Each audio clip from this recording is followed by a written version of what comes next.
Welcome to Audio Products Podcast. We are meeting with pro audio industry veterans, founders, product managers, UX designers, to learn how they build and manage the products we all love. You will get tips how to navigate your career in audio and how to develop a successful audio product. From musical instruments through audio plugins and gaming middleware up to music distribution platforms or consumer electronics like headphones, mics, and even automotive speaker systems. Enjoy. Hey, Josh. Hey, how's it going? I'm good. How are you? I'm great. I'm really humbled and glad to be here. Man, I really appreciate that you accepted my invitation, especially that, I'm looking very much up to what you do, right, with the podcast and the community and, with the audio programmer. So when I met you in Berlin, and you shared a little bit, of your story behind how you funded the audio programmer, it was so, first of all, inspiring. But then when we said that we can record the episode, I say, that's so cool, right? That's so great. So just for everybody listening, right? This is a 12th episode of the Audio Product Podcast, and our guest today is Joshua Hodge. I hope I pronounce it correctly, right? And the founder of the Audio Programmer. Probably everybody in the music production, should know the company, but Josh, this entire episode today is actually the story of the Audio Programmer, so I won't spoil right now, say what Audio Programmer does, because Josh will actually tell a lot, not only about what the company does, but some stories and lessons learned. This is more entrepreneurial. Generally, we speak about product management, how to build, how to design products, how to do market research. Today, it will be a bit more on the entrepreneurial side. On the other hand, Josh does a lot of interesting projects. And so yeah, of course, on the, I think our passion, right, Josh, it's building cool products, plugins, and yeah, that's probably a shared passion, isn't it? Absolutely. Yeah. That's where it all starts from, is from that internal burning in your heart to do something new and following that along. So absolutely. Yeah.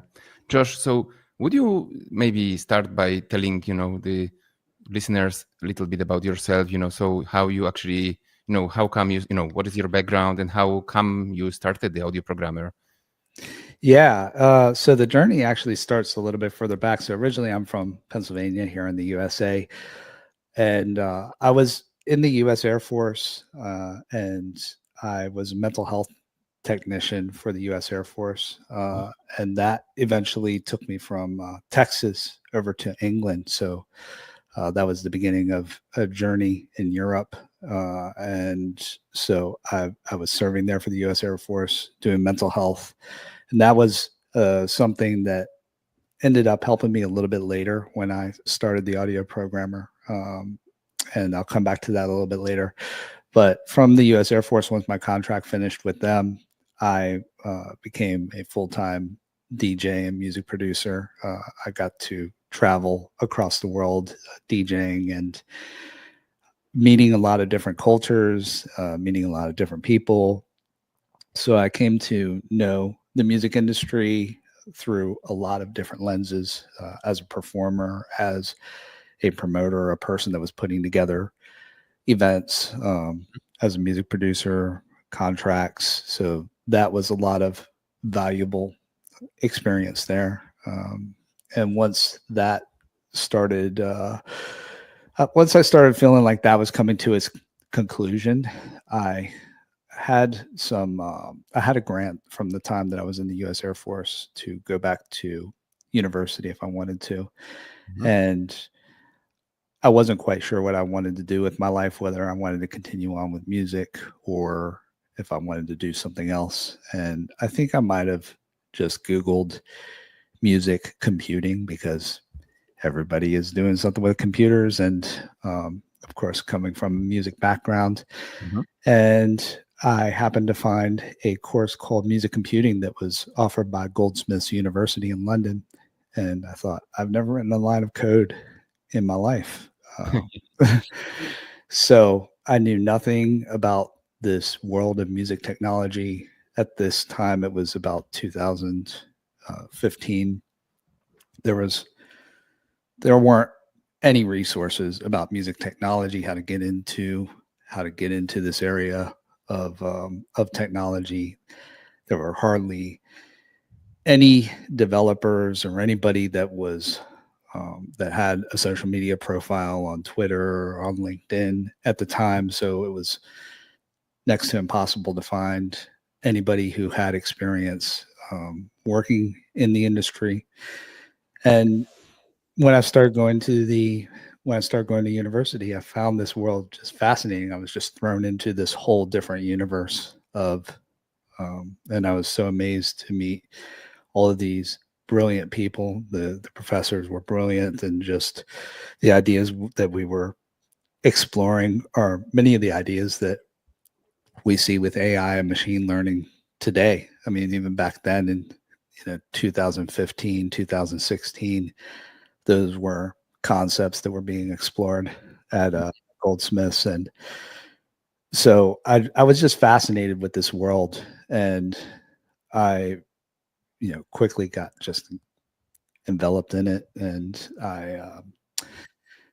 in the summer of 2017, I after my second year at Goldsmiths, I was looking for a way to develop my skill set as a developer. And as I mentioned, there were no tutorials. There was no place to really find out very much about the industry. And so I had decided, in the spirit of his name is escaping me right now, but he's a brilliant physicist, world famous physicist from the mid-century, but Richard Feynman. So he's a famous physicist, and so there's a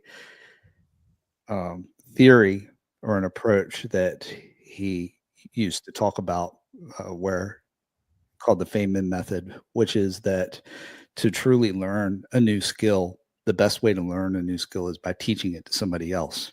And so I applied this approach to when I started the YouTube channel. I hardly knew anything about audio programming at the time, but I thought if I could just think of one new thing to teach others about each week, then that would help me learn. So it wasn't really I didn't come into the audio programmer with this idea of growing a community or anything like that. It was more to teach myself more about software development and kind of pay it forward. And if anybody else wanted to learn about it as well, then they were welcome to check out my videos. And the first videos especially, they weren't refined. I was broke, and I couldn't even afford a mic or anything like that. And so I just recorded using QuickTime and my the internal mic on my MacBook Pro.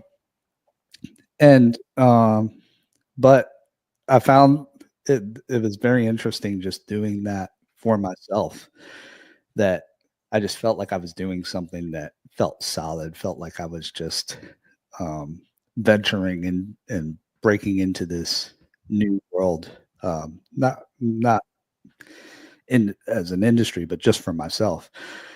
And over time, it started growing into this collective of other people who were getting fascinated with the tutorials. I was talking about things that nobody else had bothered to do any tutorials about, and people would just, I would maybe get like 50 views on the video, but then you get a comment that would say, "Please don't stop these tutorials.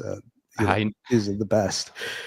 And and that was enough to keep me motivated to keep doing it. So I was doing this. I was doing this while I was going to university, and just staying as consistent as possible. And then eventually, I decided to create a Discord group for this to help other people ask each other questions because I didn't know the answers to many of the questions that people were asking. So I thought maybe if I did create this Discord group, that maybe some people that have more knowledge than myself can help answer these questions. And It's like thousands of people right now over there, right? I mean, really, literally. yeah, it's nearly 12,000 people now in that Discord. So pretty active, and I'm so thankful for the amazing developers who help to maintain that. So big shout out to them. People like Marcel, Daniel, Alamir, Matthijs. And there are so many others. Signal Smith, and yeah, We'll share the link to the Discord, okay? In the description of the episode. So if people want to join the community, can we? Yeah. Thank you. So from there, then because I was doing mostly juice tutorials at the time, Rachel Locke, who worked at the juice team at the time, she had reached out to me and she said, "Hey, you were the subject of our stand up today. Your name came up, and people are and the team here at Juice are really impressed by your tutorials." At the time, Juice was run by Rolly in London, and I was just floored and flattered that that they were enjoying my probably horribly flawed tutorials, and they invited me down to the office at Rolly. They do this really amazing vegetarian lunch, and there I met so many amazing people like Julian Storr, who's the creator of Juice, and there are so many. There's like this collective that it's almost like a family of us that all used to work at Rolly or Juice and have gone to our separate places. But from there, when I graduated, Jean Baptiste, JB, everybody knows JB, he invited me to join the Juice team to help put ADC together, the Audio Developer Conference. And I started helping out with that, obviously meeting more and more people, growing the community, growing the YouTube channel. So all of this was kind of coming up at the same time. And then from that, then some inquiries had started to come in. People started asking me to help them find the right audio developer. So it would be a company that would be hiring, and they would say, "Hey, we're looking for some specialists to help us develop a product, or we want to hire somebody."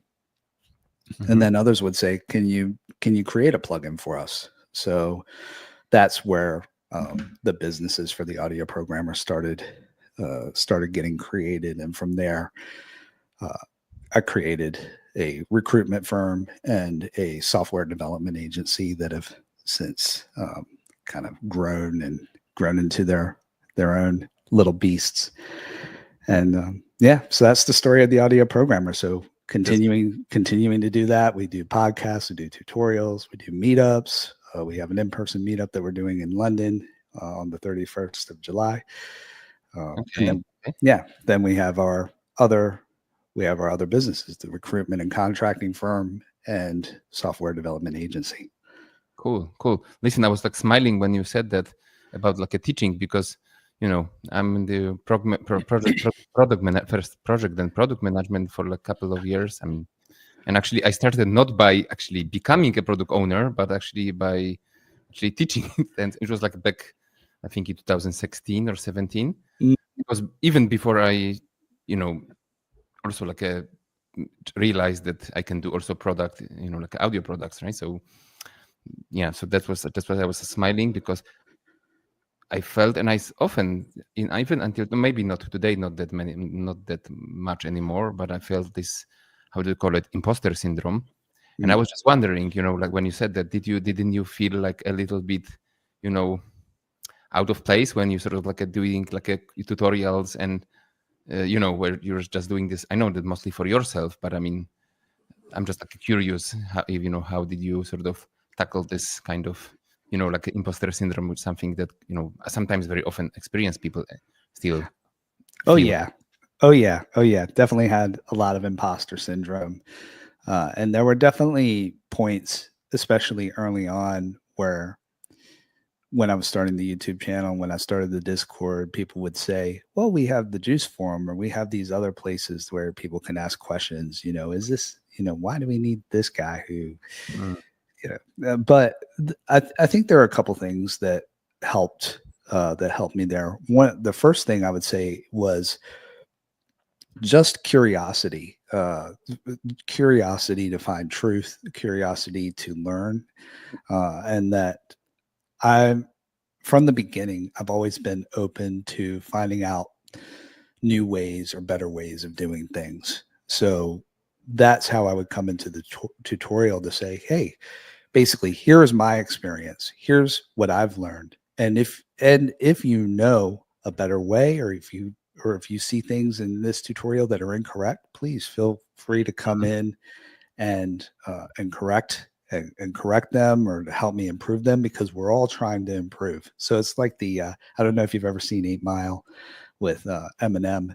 There's a famous rap battle where what he does is he knows, because he's the only white guy that's rapping. He knows that everybody is going to pick on the fact that he's white, and that he looks a certain way, right? So Ah, what he does is, in his freeze, when it was his turn to yeah. battle, he would he would basically say all those things himself. And once you say all those things yourself, then nobody else can like put you down for it, because you've already put it out there into the open. So I so even that remember some of the lines from the I still okay. Yeah. yeah, so that was my tactic, and I think that's always been my approach, has been to try to, we I think as humans we have these protections that we try to put on, like clothes, right? That we need to present ourselves to the public and to the world in a certain way, with a certain level of authority. Mhm. And that one thing that I still struggle with this now, is trying to strip all of that back, and just getting back to vulnerability, getting back to what's at the heart of things. Yep. And I think that that's something that, especially increasingly, as AI helps us to perfect and to standardize the way that we do social posts and the way that we present ourselves to the world. I feel that it's important, at least for me, to try to fight back against that. And the way that when I say when I say that, what I mean is fighting back against the uh, the tendency to feel like I need to fit into a box. I think it's the things that we do that are outside the box that are the most interesting things about us. Nicely said, nicely put. Yeah, true. Listen, just like what I was trying to say. Uh, I remember when I first got into product management, and it was my first mentor, like a guy who, by the way, lives in Michigan, but he's of the Belarusian origin. He's just like a R&D engineer, and very very smart guy. And I remember him during the courses, my first course, when we invited him over to Poland, to teach the class, to some product and R&D people. That when he was asked questions, he many times said, "I don't know. That's a very good question." And I said, "This is like a guy, with books and 30 years of experience, and he's not afraid to say, I don't know the answer. I have to think about it." And it always sort of stayed with me over my career, that actually very often the smartest people, and those like professors and like entrepreneurs, when with 40 years of experience, they have no, there is no, it's no, you have to say, it's not a problem for them to say, I honestly have no answer to specific questions, right? Oh yeah, That's honesty with yourself is so key, at least in my world. yeah. And the other thing is that product management is also like such a specific domain. So if you are a product manager, you seek feedback, and very often this feedback is critical, and you know what I'm saying. People say, "Hey, I don't like something about this product," or "Why it's actually," and very often they just throw at you a lot of sometimes I would say negativity because their first impression is emotional. I remember my first software product as a sort of product owner, and I just gave it to the users. Actually, iterated number. It wasn't yet. I mean, I didn't know it's agile. Nobody was talking about some agile development at the time. It was like early 2000s, and so maybe in Silicon Valley there was already there named etc. properly, but here it just came a bit later. And the lady says, what kind of crap is this? And I felt so bad because I just worked my ass off to build the best experience I could. And I remembered because it was like a corporate job, so I couldn't like a step back and say, especially that was like a good friend, colleague from work. So I felt like she betrayed me because she's just like a throw at me like some, that's all crap, right? It's all this software is just nonsense. And I say, can you specifically say what's wrong with this? And she said, just like a hell on. I need to think about it, right? And because I asked her a very specific question.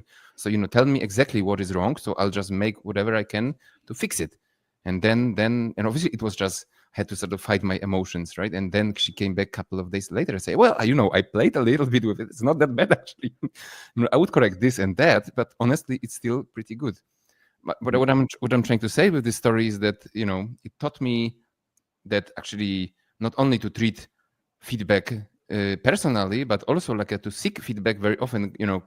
Let's say constructive or critical feedback, because the one that can give you like the people. It's obviously nice to hear good job and that you are great, and sort of we all need some respect and I don't know feeling of belonging and stuff like this. But I mean, getting sometimes some kind of honest feedback and filter out emotions and see that somebody is just simply giving you, his underneath there is like a willingness to help you, right? Because they say this is what I would like actually instead. Yeah, so that's also like Yeah. fighting Well, imposter syndrome. That's all in the context of that. yeah. That's Well, I think that we have a tendency as humans to when we hear feedback like that to feel that our first instinct, and maybe it's a partially narcissistic instinct, is to feel that it's about us and that the anger is about us, that uh, and that we are the subject of that feedback. And I think that, like you were saying, one of the things that I've found in product design and product management in my experience, with that side, working with developers, is that once again we're always trying to strip back and always trying to get back to, yeah, but what is the raw intention here? What is the raw emotion? What is the raw desire here? Why is that user feeling frustrated with that? What is it that they're really trying to do? Because if we can get to the heart of that and capture that, now we have something that could be potentially magic, right? That we can fulfill that person's desire. And because when we look at the great when we look at the great companies that we have today, the Amazons, the Apples, we tend to think of them on a product level, right? But really, it's about an emotional level. When you strip it back, when you look at Amazon, it's really about removing barriers. It's about it's about being able to get to your intention, being able to get to that thing that you need as quickly as possible, right? There was a book that an author named Scott Galloway wrote a few years back. It's probably outdated now. It's called, I believe it's called The Four Horsemen, and at the time it was talking about Facebook, Amazon, Apple, and Google, and it was talking about how each one of those companies corresponded to um, to a core need of ours. It actually he corresponded those with he connected those with parts of the body. I think that interesting. Amazon was our heart, Google was our mind, and I can't remember the others, but it was very yeah. I think that products at their heart are like that, right? Is that we, we use, yes, we use um, Apple laptops because I mean, I find that they that they correlate more to the types of things that I'm looking for in an operating system and in a brand. I love the streamlined um, ethos that they bring, but they also it also says something about you, right? It says something. You are on a on a subconscious level, unconscious level, you are conveying your values to the people around you, whether you are conscious of that or not, right? I'm So I'm a bit, sort of hesitant, about that because I know that you're touching a bit, like a sensitive subject, but I mean, and I don't want to sort of maybe it's not like a subject of today's conversation, but like in the consumerism and generally speaking, I'm a little bit, I mean, probably like everybody, right? I mean, just, it just comes. I feel like you. I mean, obviously, there are brands that I love, and I mean both audio and non-audio, and there are products that I'm, great, let's say, advocate of, even if people don't pay me. I have to say, I love Yamaha keyboards. I play, I mean, native instruments for a reason. It's their ecosystem. It's my sort of, but I mean, recently, I'm getting a bit worried, or it just, I'm just like thinking about the key, like a sustainable development, and how far this, like a brand identity and sort of. I mean, it's obviously very in many mm, cases like a high hypocrisy because Amazon, it just like the level of pollution and just like disregard of the environment, etc. A lot of these companies are Google in terms of like a data privacy, etc. So right. it's just very very hard to stick to the original values, and I think sometimes unfortunately it's just tricking people. It's no longer like a like a true like a like a honesty and like a like a honest integrity. Yeah. Yeah, that's and greed, right? Simply at a certain point, I don't want to once again just translate into audio because obviously, I mean, that's what I love about our industries, that actually a lot of most of these companies are not so huge, and even the biggest brands and Japanese brands, etc. You don't feel that they are just like, I don't know, like at any cost, doing business at any cost, doing some kind of extremely harmful and Mm, obviously there are just layoffs, etc. All tech industries experience the same problems, but I mean, we are a mm. bit more humane, I would say. Wouldn't you agree? Yeah, well, I think especially when companies start growing to that to a certain level of magnitude, that we tend to personify. uh, there's a tendency to personify um, them in one way or another, and that I agree. I think that what happens is that the thing that happens with companies even the size of the audio programmer, which is that when you start off, there's a vision, and maybe it's just two of you or maybe it's just a few of you, and that vision is very altruistic, and it's very pure, and then and at the time that you're starting it, there's nothing to lose, right? Like when I started the audio program, when I started the YouTube channel, um, there are many people that have asked me, well, why, weren't you concerned about what other people would say? And I said, well, at the time I had nothing to lose, really. It's just me, and you're just trying to get something off the ground. And then what happens is that once you're off the ground, and once you have some things to protect, and some things that you see as things of value or things of resource, that you tend to want to um, take that transparency, you tend to want to take that openness, and you tend to want to pull a curtain on that a little bit, because now you have things to protect, now you have things to, and and especially once you start talking about a multi-headed dragon that's multi-threaded, that's doing many different things, all at the same time. You have all types of different people with all different types of motivations, right? And Yeah, it, corporate. I mean, it's corporate. yeah.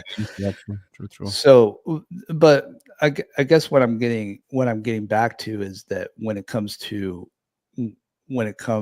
developing a product, right? It's I think that we tend to think of, especially in the audio world, we tend to think of things in a utility type of way, right? Whereas I think that there is an emotional, there's a more emotional, like people say, I'm an FL Studio type of person, or I'm a Pro Tools type of person, right? And so it's getting to the heart of, okay, well, what goes past the utility of using Pro Tools or using FL Studio? What is it about that really resonates with that person and who they are and who they identify as a creator, right? So 100% agree. I was only saying that nowadays, I mean, I don't want to sound like a communist, but I mean, sometimes it's just like, this goes to a very, crazy level. Fortunately, not in our business. But listen, because I wanted to come back to, to audio programmer. So you mentioned how it all started. You already mentioned a little bit, what it does, right? And, today. So can you just say a little bit more, so like about the, like a recruitment business and the projects, etc. So how big it became, if you want to, you don't have to pull the curtain. Yeah. So the recruiting and contracting business has become, pretty sizable. And I think this goes into the way that I approach. So people have different ways of approaching being an entrepreneur, being a director, being a CEO, a leader, whatever you want to call it. And one thing that I find is that, or one thing that I found in my journey is that you really have to, once again, it goes back to the same thing, which is stripping back in your mind and in your heart. Who are you? What are you good at? What are your skills? What is it that you, because every person is different. If you go to Steve Jobs, right, as like a visionary, versus like Tim Cook, who is more of a supply line tactician, right, strategist. He's not really like a product visionary. Two CEOs that are taking an approach to a company in radically different ways. And I think that what I found is that I'm best. I find for myself that I'm best when I'm collaborating. So in the recruitment business, I had the pleasure of bringing on somebody who was very experienced in the world of music tech recruitment. Her name is Tessa Rowe, and we've been working together for quite some time. I think it's going on 5 years now. And so the way that I view the company is that I do my best to empower and put my collaborators in positions where they can succeed. And then what that does is that helps me from a overall perspective to try to take the resources from the other parts of the audio programmer and to kind of feed those in, to give Tessa what she needs in order to be able to do that recruitment part well. So she's like a entrepreneur, so she's really the person who is responsible for running that side of the business. And then I obviously offer feedback and my views and everything, but I really value her as a collaborator. I don't see her as an employee. I see her as a person who's like part of our team, right? Sorry to interrupt, Josh, but Yeah. I think it's also like you mentioned something super interesting, and just for the listeners, you mentioned the word intrapreneurship, right? So yeah, I'm not sure like if everybody knows this term. So I mean, can you just like say 2 or 3 words about the concept? Yeah. So entrepreneurship is when you go out on your own and you're basically forming your own company, and you're doing it like that. But there are also people who have entrepreneurial like ideas, but they also want the comfort of working within a company as well, and the stability that offers. So those are called entrepreneurs. So people who have the entrepreneurial spirit, but they operate within within a company, and do that to forward the company's aims. So that's my understanding of entrepreneur. Yeah. So I, as I was saying, the way that I am, the way it is in my DNA, is that I help other people to get into the positions that they want, and that are both obviously beneficial to the audio programmer, but also beneficial to them and what their aims are. So it's Mm. really learning a lot about, well, what is it that motivates people? Like, where do they want to be, and how can the audio programmer be part of that picture, right? So, um, another person who is in our company, who's our chief operator now, is her name is Rhiannon Bankston Thomas, and I'm very privileged to work with her. She came from a background. She worked with me at Rolly. She was the founder of a company called If Expansion, which was one of the first independent synth plugin companies.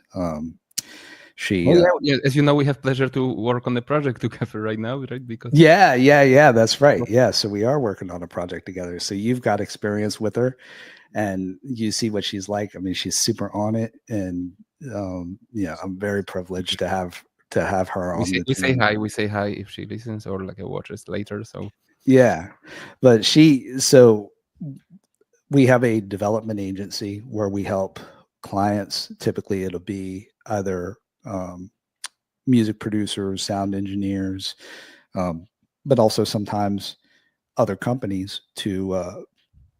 So we have an end-to-end team of product designers, developers, quality assurance, product managers, that essentially you put in a vision for your product, and we have the internal team to take that vision and turn it into a reality. And Rhiannon is really awesome. She more or less runs the day to day of that. And yeah, so we have Tessa on the recruitment side, Rhiannon on the development side, and then we do other collaborations as well. So um, we have Matthijs Holloman, who's written 2 books with us, and the creating synthesizers in Juice and C++, and the complete beginner's guide to audio plugin development. And so those books that are on the website. Okay, that's yeah. So once again, those are I view those as collaborations in terms of um, he has a book, we have an audience that would really like a book, so it's a perfect marriage like that. And Josh. I mean, Josh, I'm sorry again that I just want to I mean mentioned at the beginning, but that's why I was so excited about having you, right? Because I'm just like following your footsteps, honestly, like with the some of this, let's say business, let's say like marketing, UX, etc. And it's just like a more I listen to is I say, hey, that's you know, that's like for me it was like nobody actually did anything, to how to do product management and like any education, in. So yeah, I was just I started this podcast by simply because it was so hard to get into audio product management, and yeah, and yeah, that. So I'm just like a you 5 or 6 years earlier. Yeah, so so it's this nice coaching session online, in the podcast. Thank you, man. yeah, I love that. I love that. And I'm really looking forward to seeing where your story goes and how it manifests itself, because I know one thing for sure. It'll manifest itself in a different way than it did for me. And that's the beauty of life, isn't it? Is that everybody has their own story and their own path. So I'm True. very curious to see how that happens for you. Yeah.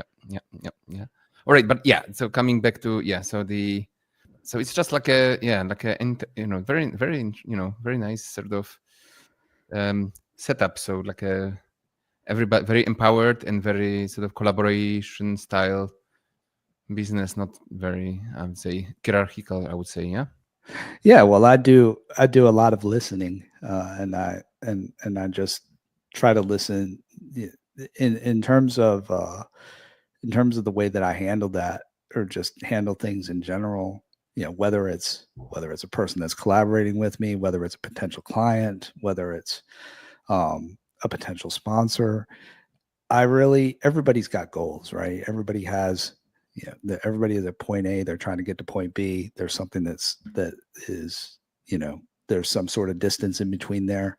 And I love just listening and seeing, and having the privilege of having certain resources or certain abilities to be able to help that person get from point A to point B. So I find that my journey many days is just trying to help others navigate that distance, really, in different ways. Interesting. I remember you saying that when we met yet, but that's a great way to look at things. Josh, so the question, another question. So what, in your opinion, one has to have to be a good entrepreneur, and especially audio entrepreneur? Is there like any I don't know, like a skills, character traits, I don't know, like a values, whatever? Well, yeah, I think, I think, like I said, the first thing above everything else is just understanding what type of person you are and what your strengths are and where you're at your strongest. So for me, collaboration, partnership, synergy is really where my best strengths sit. And so that is really what I use. And that's really kind of the strategy that I use throughout everything that I do. When I'm speaking to anybody about a potential collaboration, is thinking about, well, what can I give? So it's really, there are other entrepreneurs that they're much more technical, right? So when you're that technical, so for me, looking at weaknesses, right, or challenges, I would say that you know the because, as working in audio software development, you get into so many different nuances, right? There are so many different platforms to support, so many different DAWs that you got to support. Engineering knowledge. I mean, not only software engineering, but also like a knowledge of the audio as a right. Basically mixing, mastering, like an audio process. Right. Yeah, you gotta have a good understanding of the product, right? So there are all of these different nuances, and I know that if that was the thing that I concentrated on, I know that I could probably do that and do a decent enough job. But I know that there are so many other people in the world that are much better at that than I am, and they can tell the difference between a CLA compressor versus a stock Ableton compressor if they just listen to a vocal recording, and they're just that is their world, right? And they love it. And so it's really about, so going back to the question, it's really about knowing yourself and knowing, okay, well, what do I have? What ingredients do I have? And what type of people do I need around me? Right. So, and like I said, I've been gifted to find people that are much more gifted at these different aspects than I am. And then, obviously problem solving, because you have to be, there are so many different levels that you're operating on, right? Which is, you're operating on maybe on a product level, depending on what type of business that you're in. You're operating on a business level, a legal level potentially. And so constantly you're getting faced with different problems, different challenges, and really getting an understanding of either how to answer those challenges, or how to find the expert who knows how to answer those challenges. So problem solving. Yeah, like I said, everybody is different, but I would say I would probably put teamwork in that box, in terms of being a successful entrepreneur. If you're going to build something significant that has more than one person on your team, you really have to understand how to get people on the same page, and what to do when people are not on the same page. When knowing, like, crisis management, when things go wrong, really having some type of understanding of how to make it right. I Mhm. think that also, everybody, like I said, everybody has their own approach. I mean, my approach is really about thinking of things as a team and just, we're like survivors, we're like survivors on a boat, and that we're just, the next wave is coming, and just thinking about how we're going to, you know, brace for it, and how we're going to handle it. Being able to see the next thing, being able to see, um, Interesting. being able to see where things are going, and being able to jump on that thing beforehand. So Mhm. those are some of the things that I think that you need to be an entrepreneur, especially one that's going to work with a team and not be just a solopreneur. Entrepreneur, yeah. Yeah. It's a very interesting thing you say. Tomasz, this friend of mine, who, by the way, was like the first guest on this podcast like a year ago, who actually built also a successful microphone company. And he also tells me, he very often tells me, hey, in my opinion, there's actually, he calls this like a, mm, what is your entrepreneurial archetype, So exactly what you say, right? It's what is your, um, your strengths and weaknesses, but also what is your sort of like a character. So how can you take things into your advantage? I mean, in a positive sense. I mean, of course. Mm. So that's I'll just actually post something about this in the. If I may, actually, Josh, I wanted also to say to the listeners that that of course they can find the podcast on all the platforms. So far it was mostly on YouTube and in social media, but right now it's obviously on Spotify, Apple Podcasts. Of course, you may actually be listening right now on some of those platforms, but also like a YouTube, which video. So our conversation. We also have this Discord server. So I discovered what you discovered, right? That people want to sort of connect and help each other. And very often I don't have answers, and my knowledge is obviously limited. Mm-hmm. And another one is obviously I have this small support page on Buy Me a Coffee. So if somebody from the listeners would like to, make a small, it's not like a donation, because there is actually premium page, and I publish all these additional materials from the episodes and some unpublished materials like extra videos, etc. So I want to, just to run the show in a pro way. I'm just trying to sort of get some supporters, but of course it's not just like a donations. We're just getting promote, giving some additional content there. So you can also find it by going to audio podcast, on here on the page. So thank you very much, everybody, for who already did support us and who would become members. And yeah, some additional content around this, let's say, entrepreneurial archetypes will be published on the membership area. So where were we? Yeah, we're talking about what it takes to be an entrepreneur. And actually, while you were saying that, I actually thought of two other things.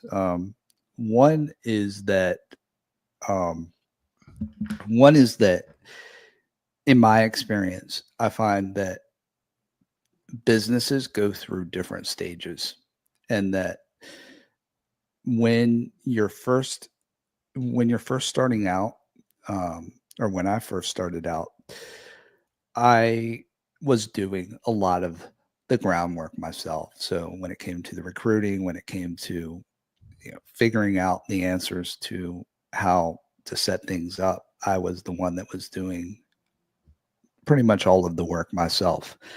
And that um, it's important to be aware of what stage your business is in, right? Because when you get, if you can manage to get it to a point where there are other people collaborating with you or other people who are working for you, then it's important to know, to understand where your responsibility starts and where it ends, and what stage and what problems that you're facing at that particular stage, right?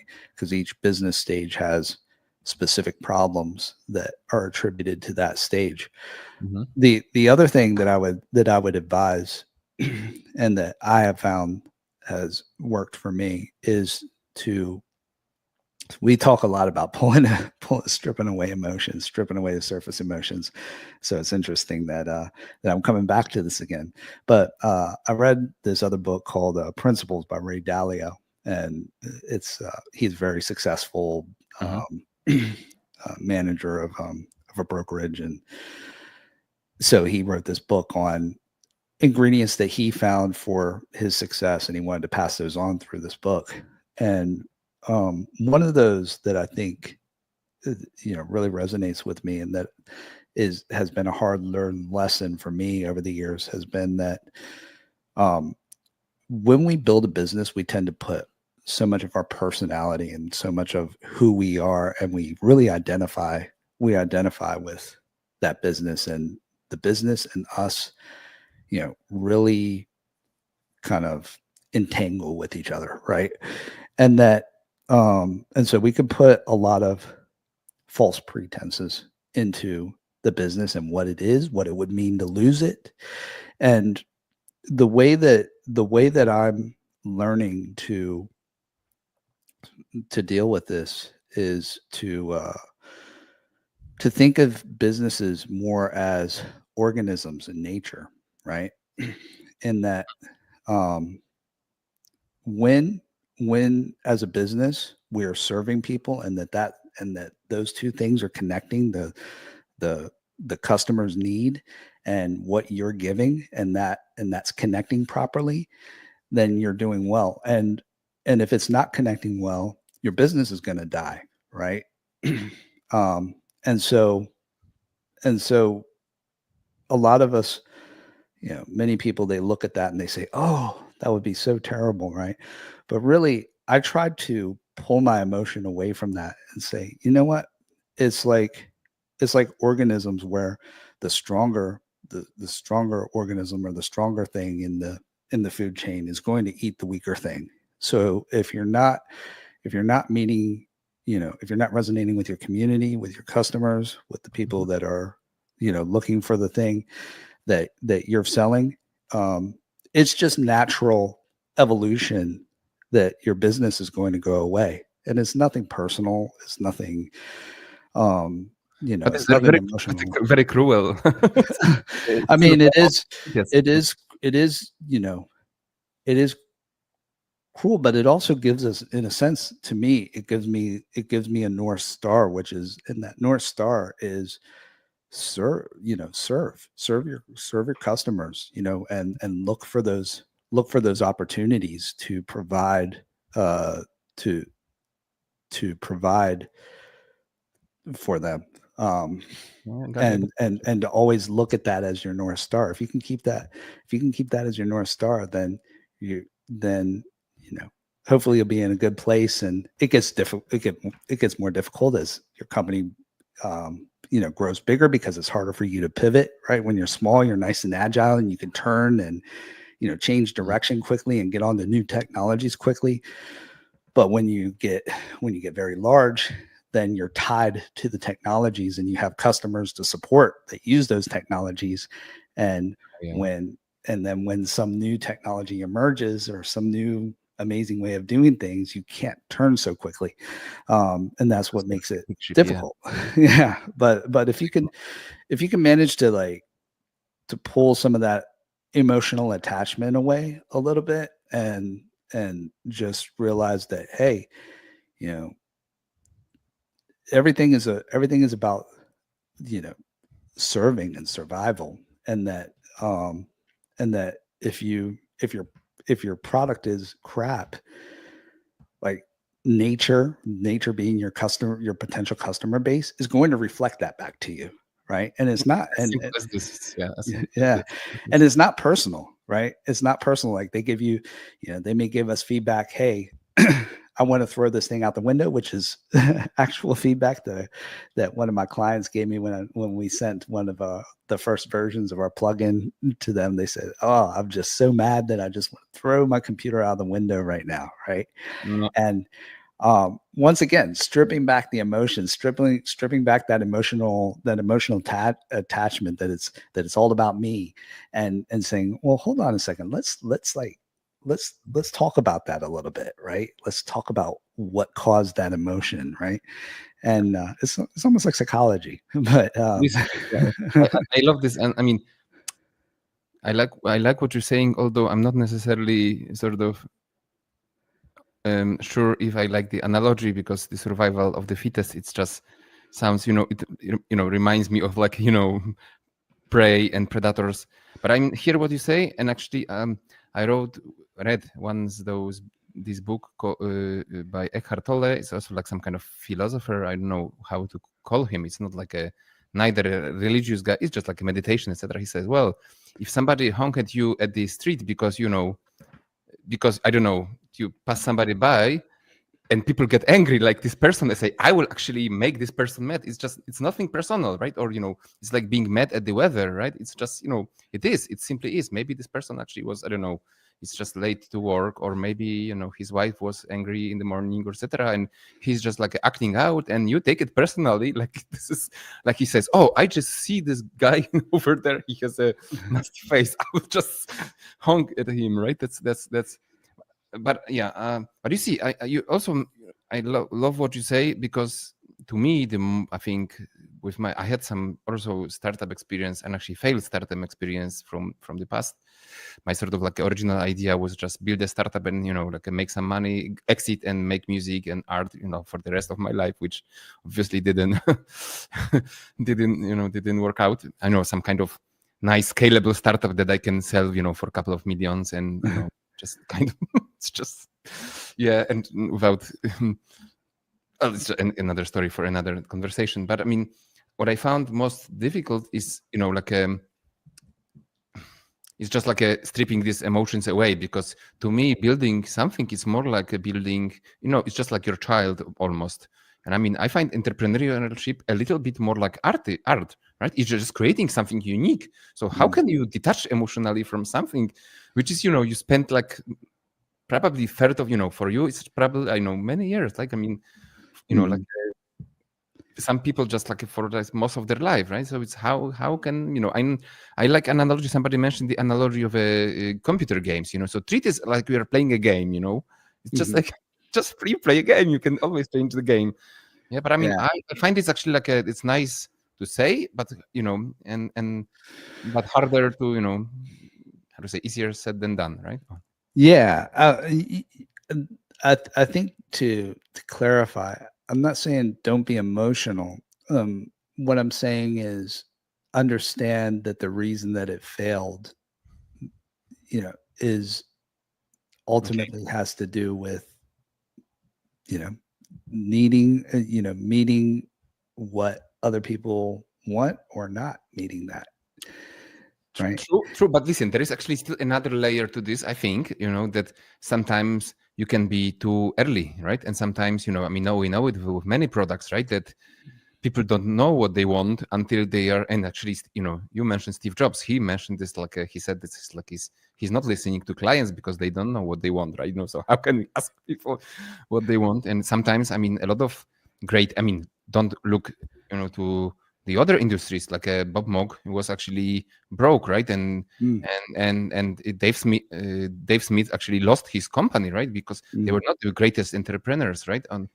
And so number one, probably, or maybe they just didn't care so much, and or maybe they were just too early, right? And simply, the world was not ready for like this sort of brilliant minds, right? Yet at the time. So this is like a fast follower innovator, that very often people who just innovate, if they don't have like a lot of resources, they fail because the industry and the customers are not simply 100% ready yet to to embrace their genius. Yeah, and you bring up a great point, which is that sometimes sometimes the timing isn't right. There is certainly an element of timing, an element of the right thing at the right time. And the other thing that I would say is that, you know, being being somebody who builds great keyboards is a different practice than being a person who runs a great business, right? Yeah, and that running a business is a skill in itself that's all separate, altogether separate from the art or the core thing that is at the heart of what your offering is. Mhm. And that becomes, it becomes a whole, it just becomes a whole thing in itself, that can have a habit that I've seen personally of, slowly pulling you away from the things that you love to do. And and then there's a decision that needs to be made, right?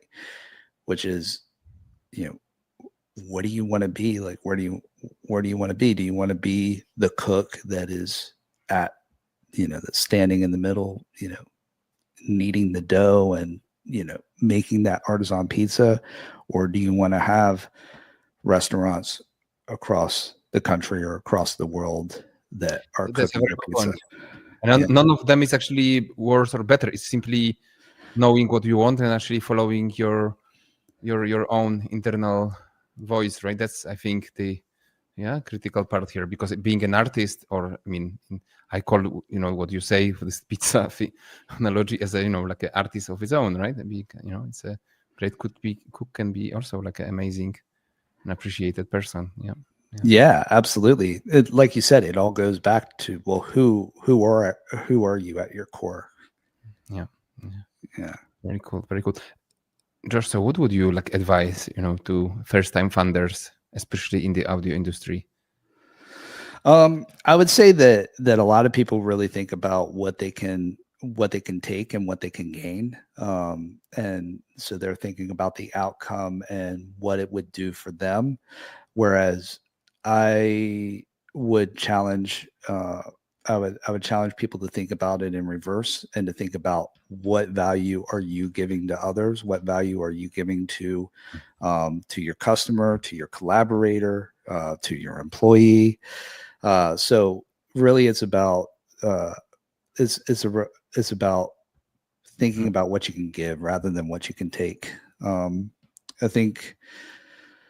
think that another element is patience. I think that people, they'll do one thing and they'll do it for a week or they'll do it for a month, and then they say, it's not working, right?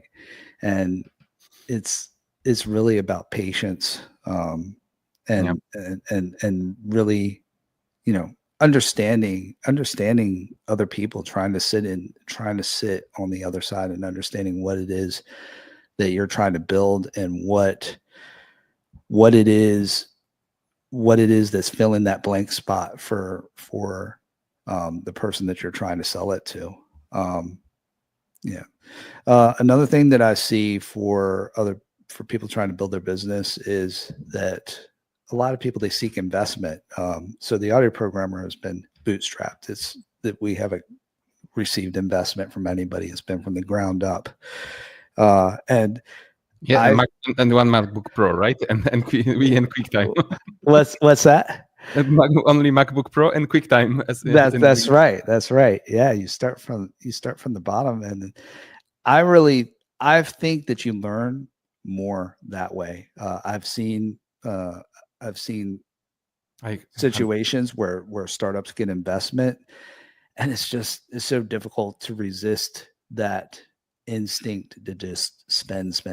It's so difficult to keep the pocketbooks tight. And I think that when you bootstrap, you can validate your ideas early at a minimal cost and throw it them forces out. you, and the situation forces you to do that, because you have a very short runaway and you have to be completely focused on your customers and actually doing everything quickly, right? And the quick feedback loop. That's, I think, what you're heading into, right? Yeah, absolutely. And it also forces you to get more creative and just be a bit scrappy, and also challenges you to just think like, the world challenges you to say, do you really want this? Yeah. Is this what you really want? And it'll throw you down in the dirt a couple times, and see if you get back up again. So, so, it's really running through, like, I think that so many people who think of themselves as entrepreneurs, they want a seamless, they want a paved road that is smooth and it doesn't have Hmm. any bumps. And I don't know. I don't know if I've ever heard a story of success that has ever really had that. Yeah, I mean, maybe the problem is that on the surface people communicate, like a success stories, etc., and you can only see the top of the iceberg, and maybe not even for because people lie, but it's just nice, and stories that sort of go viral, but underneath there's sweat and tears, and I think it's not only for they're saying, it's actually such a um let's say deep statement. It's the same with like learning instruments. I'm just trying to master piano being over 40 and just working full time, and I started when I was like a director of product management, coming at night actually, like this, and sometimes playing like in the like at 12 or 1 a.m. I say no, my hourly practice, 1 hour and a day has to be like, I'll sooner it should then just skip the practice, and it's so hard, right? And that's what I like learned, that that's not, nothing goes without, like you say, you have to want it so much that, like you say, like, where lies will slap you numerous times just to check if this is something you really Mhm. really want. Yeah, that's such a cool statement. Yeah. Yeah, well, they have a saying, people only remember the hits, right? Uh, that's what they say in music. And I think that a lot of people, they really try to get it all perfect. And I think that it's actually and I've caught myself in this pattern as well. It's a maybe a rationalization. Rationalization isn't the word, but an excuse, where there's always something. It's like music producers, right? Like, I would finish that song, but I don't have the perfect plugin. And if only I could afford this plugin, then I could be able to finish it. And then you get Mm. that plugin and you say, oh, but it's the DAW. The DAW isn't right. I need a And then different let's DAW to replace that. finish it. So, it's really just getting stuff. I really think, and like I said, I struggled through this as well, which is Hmm. you've really got to get stuff out, stuff that's not perfect, you know, because that's the thing that's gonna like refine. That's gonna be the thing that refines you. So there's another author named Seth Godin who has several books where he talks about this, where you just got to create and you just got to put it out there, and and if you can manage to do that, then you will get you will validate your ideas, whether they're good or whether they're crap ideas, or whether they resonate with anybody. Because Curious to say so, because I thought, once again, maybe I'm just like living in a bubble, but with like a lean startup, and with design thinking, and there was actually like I'm sure you remember, there was a hype, especially in the, let's say, product development community, that there are those lean startups, just like a as quickly as possible to market, like make a short, like a quick prototype, and even businesses, like designed on the napkin, etc. So I thought that it's actually, it's already like a, let's say, um, it went into mainstream, and it was actually, how to say, like a um, well acknowledged and well, like processed in the mind of business people. But I mean, on the other hand, when you say that, I recall talking to some startups in Suppport, and every year when I go there, I just, as a like a product guy, go through the tents and just try to find some interesting, like a new gear, mm, and always ask questions. I'm not trying to be neither, actually, I'm, on the other hand, I'm just trying to help sometimes, like if I can just give just a free advice, etc. But I ask, hey, did you, especially for hardware products, did you consider, certification, like, do you already have ideas, about your, supply chain and how you're going to distribute it? Do you have an idea? I understand that some people do just like a small gear for themselves, and they don't have any, let's say, business ambitions. It's just more like a, hobby type of activity, and I'm that's fine, absolutely. I don't criticize this, but I mean, I can see people who on one hand want to do business, but they don't. And one of those things that I saw, that there are people who, like you say, just over, it has to be perfect.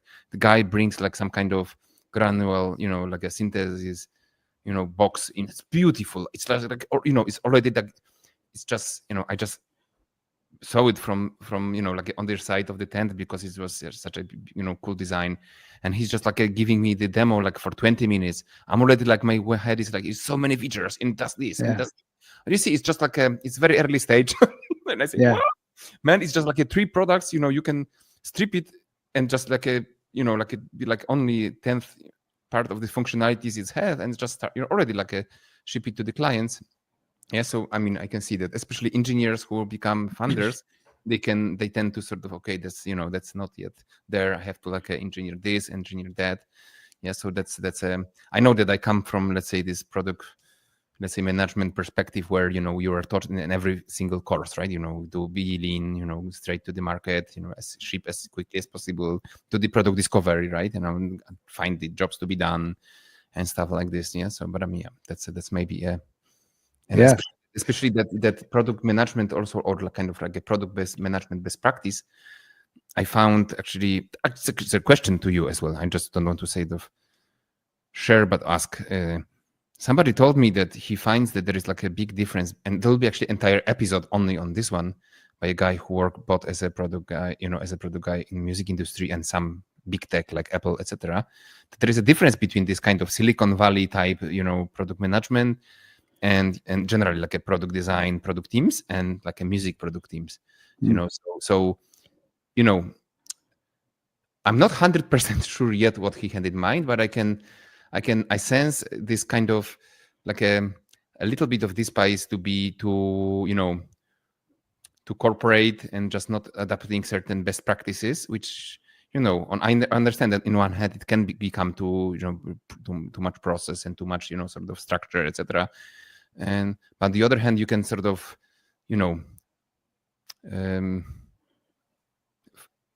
with being, how to say that? I mean, there's an expression in Polish that I cannot translate. It's just like you want to like throw things that are bad, but with that, you can you know what I'm trying to say. There are certain good things in the Silicon. That's why Silicon Valley startups are successful, because they just implement certain practices, and even at the very early stage, when you do the discovery, try to analyze the customer needs, etc. That's a and they can be applied in the music business without being too corporate and without being too greedy, etc. Right? So I'm just trying to say that you don't have to be one on another. You can just look at the other industries and sort of borrow or take some kind of get good things from them. Not sure what if you know what I mean, and if you agree with this statement. Yeah. Well, I think that we tend to look for truth in extremes, when I think the real truth is many times somewhere in between, right? And that we can find exceptions to rules, and that we find that going one way or the other too much in just about anything is probably not a good thing. For example, should we listen to the people that we're hoping will use our product? Yeah, probably. Should we just listen to everything that they say? Probably not, because if you did, then the product that you come out with will probably be quite boring, and it has no spirit of you, right? Like I believe that when you create a product, that it should have the spirit of it should have something of the person or the people or the team that are creating it, right? And so there's some sort of truth in that. Should you just listen to your users? Yeah, you should listen to them, but also you shouldn't just follow the sound of your own voice either. So there's some sort of truth that's in between there, that's probably in the right path. Yeah. But listen, when I just realized what I was trying to say earlier. So I'm just trying to say that many people I talk to in audio and music tech, they just despise, like a big tech, call them, some tech bros, and some kind of, what I'm trying to say. Mhm. And they simply ignore everything those people do, and they say this is just like some kind of, corporate, just some kind of Google, like a Facebook crap and stuff like this. Mm. But there are things that made those companies successful, so you don't have to become greedy and and liar and whatever. I'm not saying that by the way that anybody from those companies are, I'm just trying so that you perceive somebody as, something, and ignore everything this person do. But I mean, these companies have certain, they did something that make them so big, right? So why not still be a great music, honest, and music tech guy? But I mean, you can still learn from and sort of like get inspired by others who are successful, right? You mentioned Apple, right? I mean, that's a just like a listen to how they build products, and simply just learn on somebody else's mistakes rather than your own, right? And these things are documented. I mean, it's like you talk about the programming, right? Menjus and C++, and the same goes with probably design. There are certain rules and principles that you can learn in the university, and the same goes for product management. There are some rules. How do you quantitative, qualitative research? How you do analytics? How you analyze the data, etc. You don't have to throw this away just because somebody from Silicon Valley created this, and I don't 100% follow his values, which I 100% I'm there. I'm not. Remember earlier we talked about Amazon, etc. I think I was trying to say that I not necessarily agree with those values where money and growth at any cost, it's just like number one priority. But again, I can still appreciate how great entrepreneur this guy is, right? And sort of like a look up and sort of borrow certain practices, but still without compromising my own values, right?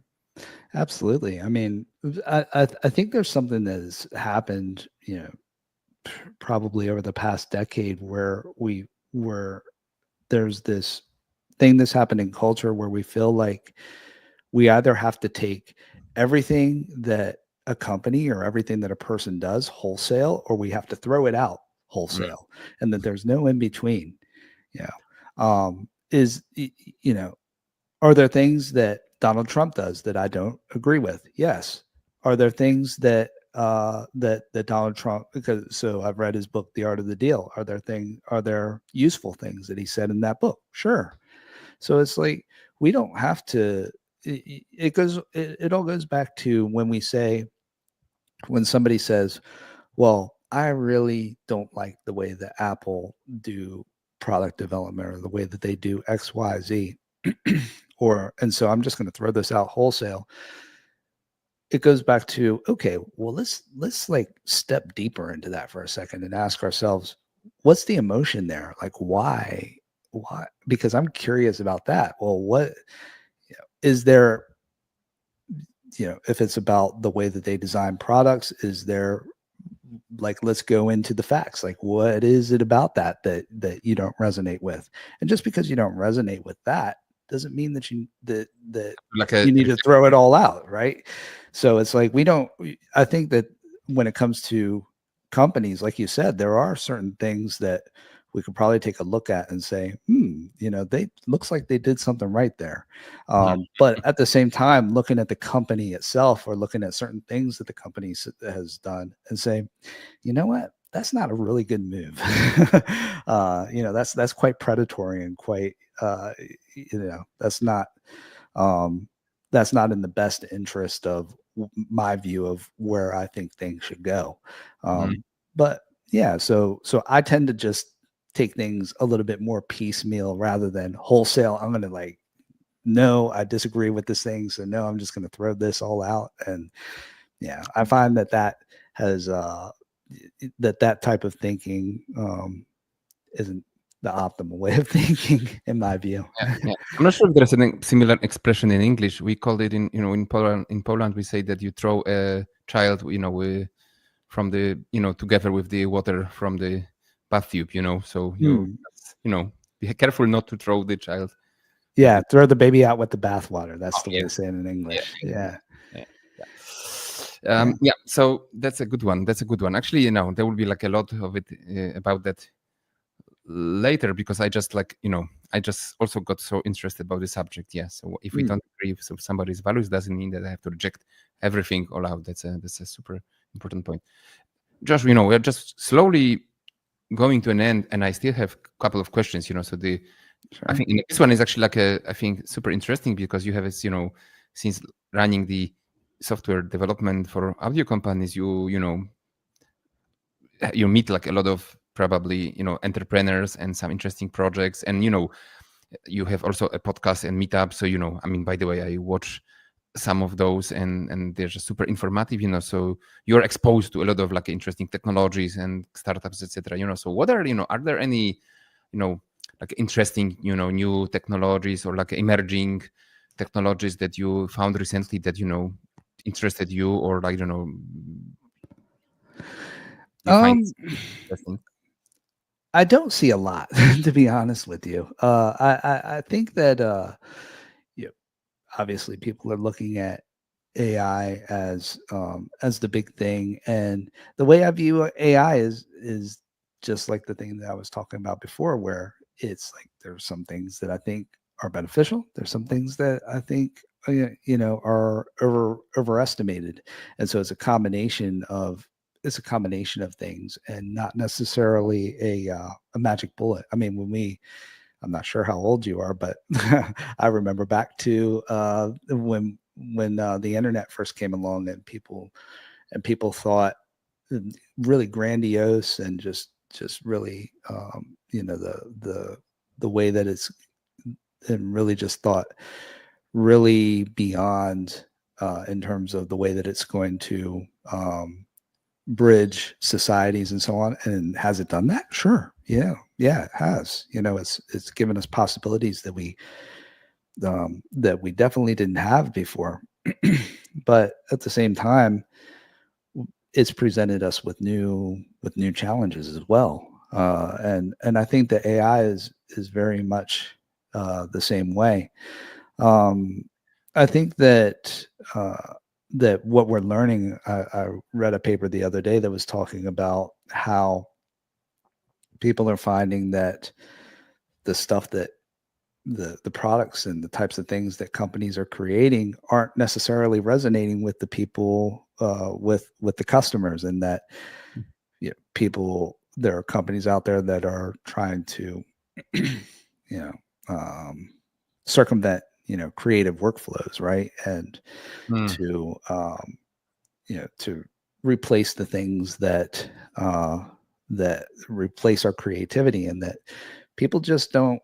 I think people as a whole, they find it fascinating, and they find it novel at first, and say, "Wow, that's really cool. That's really interesting." And that a lot of people, after a little while, they just get a little bit bored of it, and they say, "Okay, that's cool." But those types of things, the question becomes, okay, well, making those workflows um, into products that perform consistently within the real world, I think is still a big challenge. big challenge, or yeah, that's a Yeah. once again, I'm super stoked that there is somebody, here who comes about this, super crazy hype. I mean, just I feel that I feel very much like you. Oh, we have some very similar approach to this. So like a very down to earth, and not very sort of neither negative nor super, super hype. And yes, I'm, just to tell you, I just was still born in 70s, so Yeah. yeah, so I still come remember analog times, and some people tell me, "Man, you're just old geezer, and you just complain because you're just too old." Mm. But honestly, I mean, I can see that a lot of how much of great things technology change, not necessarily for good, and which are connectivity. We couldn't meet and talk if we didn't have internet. On the other hand, so many people sort of have anxiety problems and Mm. listen, I have to ask this question because, and it's actually, we talk about psychology and anxiety and stuff. You mentioned something in the very beginning about your, let's say, about your work and in U.S. Air Force, right? And you mentioned, like a um, that you'll tell later about why how this influenced your work. And I was just for the entire conversation so curious, and there is this small thing in my mind. I have to ask this. I have to ask this, and Yeah. I'm just slowly running, out of the time. So can you just like say what you had in mind and how exactly it help you later and with audio programmer?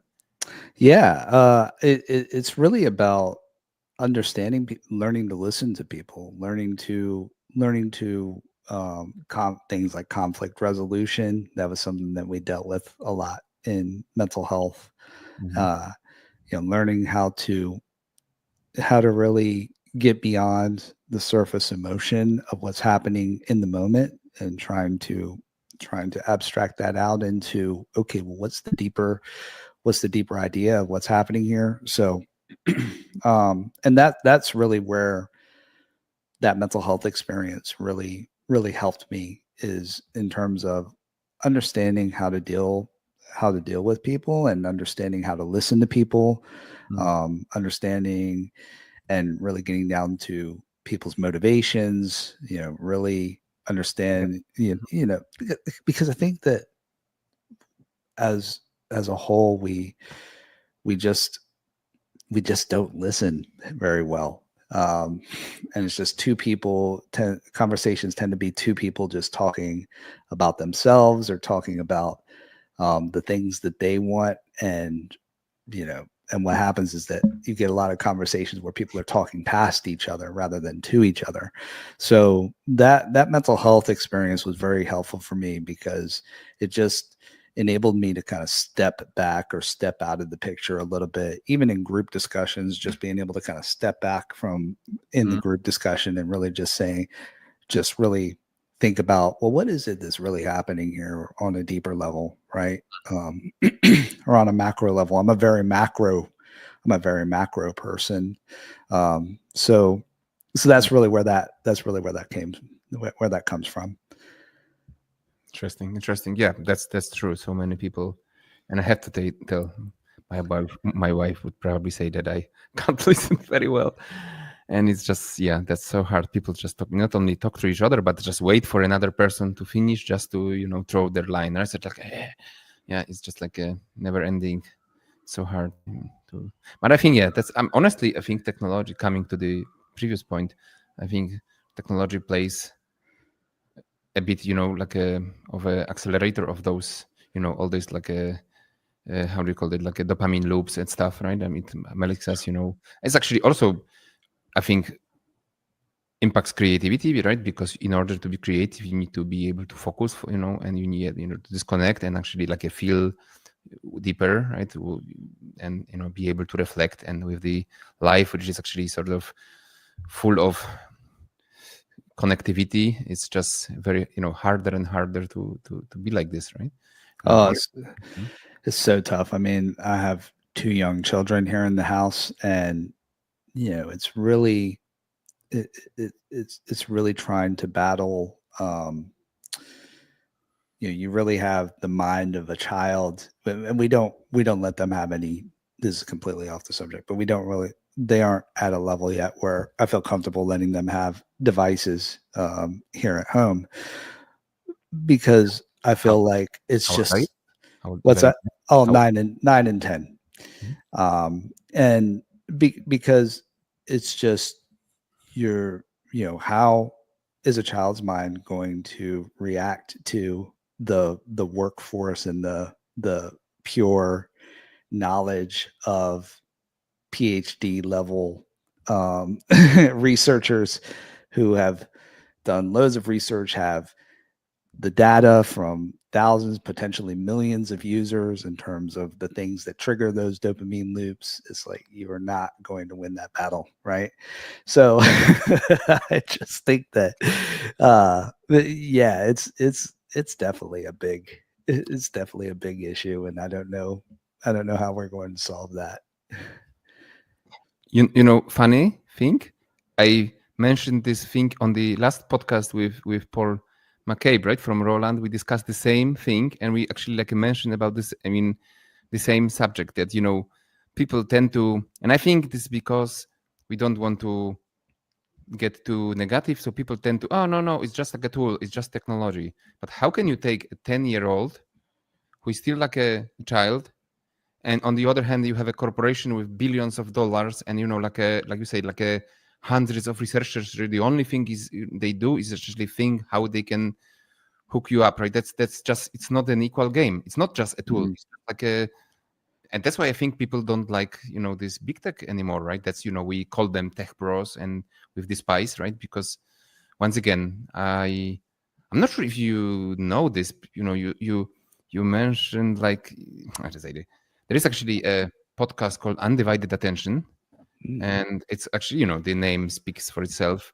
It's actually done by this group, Center for Humane Technology, which are guys who, made this movie Social Dilemma, right? It's, about Facebook. And this is actually like a group of former execs, product designers, engineers from big tech.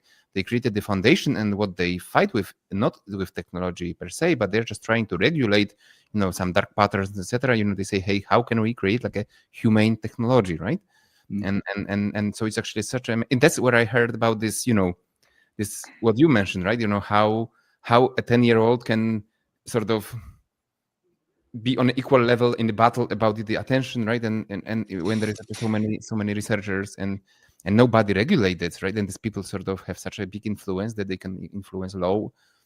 And you mentioned that this is off top, but I mean, on the other hand, I can see this happening a little bit, in the audio industry as well. So more, more. I mean, maybe I should not say this because you develop plugins and we all work with plugins, but I mean, how such, like you say, another plugin won't replace your creative workflow. You need to have ideas, right? And you need to, I don't know, sometimes working on a project or or an album, working on a track is actually, there are some jokes and memes, right, about people who have, you just, like a bedroom producers who just create, like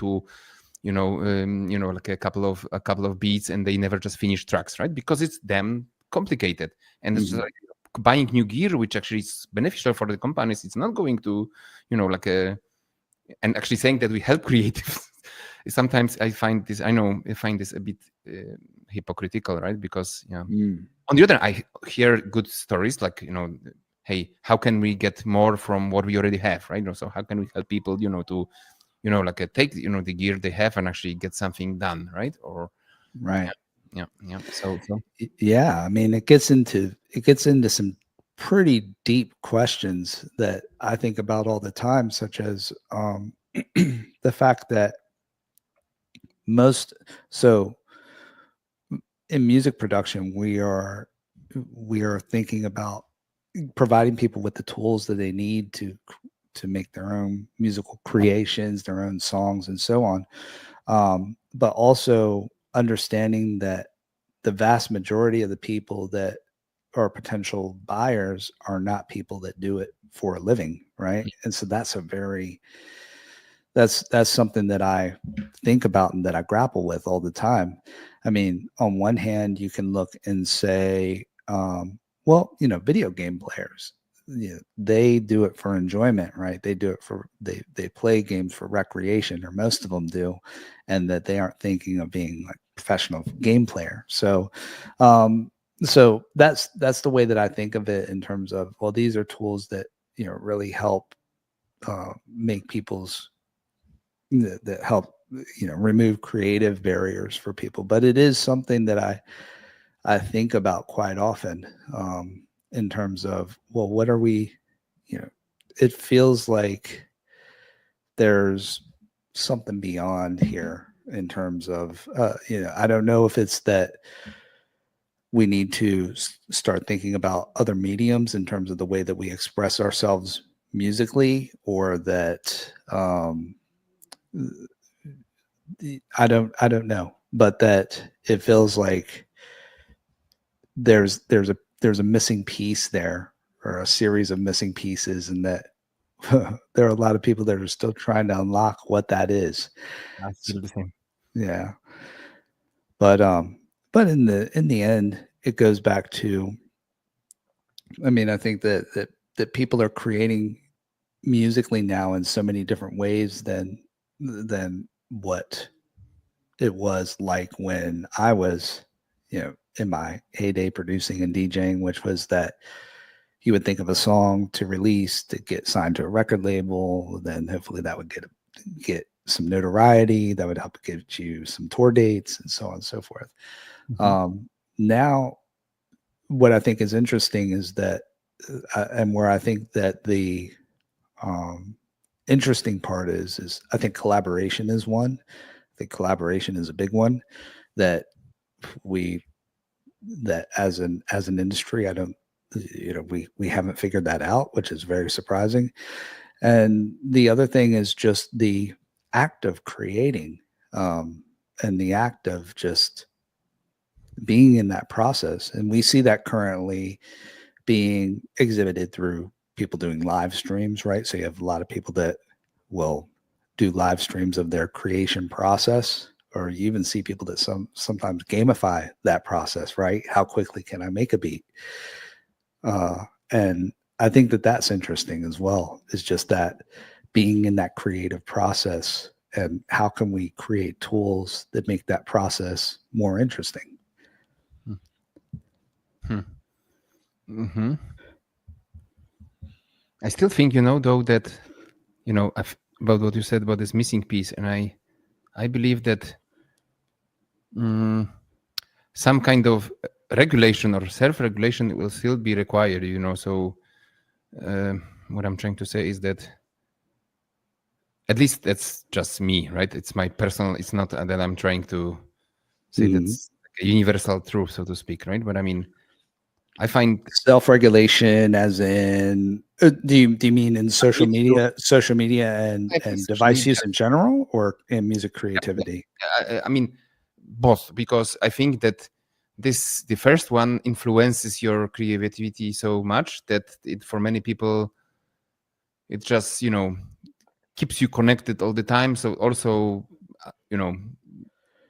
makes you feel tired, anxious, etc. And, just simply, at least from my perspective, sort of takes away, only like a creative pleasure, or just like makes creativity more difficult, right? So that's so to speak, right?